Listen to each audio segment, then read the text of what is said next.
Над 800.000 евра народни пари од буџетот на Министерството за земјоделство на чело со Лупчо Николовски без никаков законски основ биле доделени на микроземјоделски производители на вино, дознава Алфа.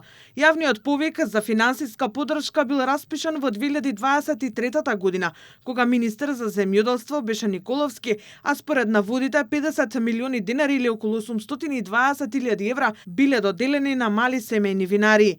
Парите според информациите до кои дојдовме биле доделени спротивно на законите, а освен Николовски на разговор во полиција биле повикани и двајца тогашни членови на комисијата за распределба, кои повеќе не работат во Министерството за земјоделство. Во интерес на истрагата, надлежните официјално не споделуваат какви било детали за случајот.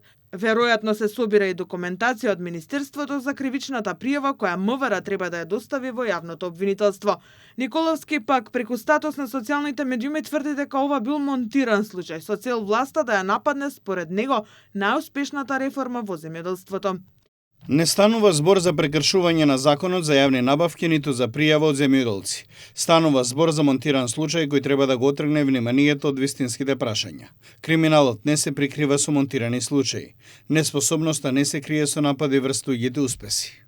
Од она што може да се најде и на самиот профил на социјалните мрежи на екс-министерот е дека во март 2023 година бил распишан јавен оглас за семејни винари по 10.000 евра грант за модернизација на производството и набавка на соодветна опрема. Николовски во декември истата година споделува фотографии дека 87 мали компании за вино добиле државни грантови. Веројатно токму таа програма е предмет на истрага на полицијата за сомнително доделување народни пари. Интересно е што идентичен оглас бил распишан и во 2022 година, кога пари им биле доделени на 59 мали винарии.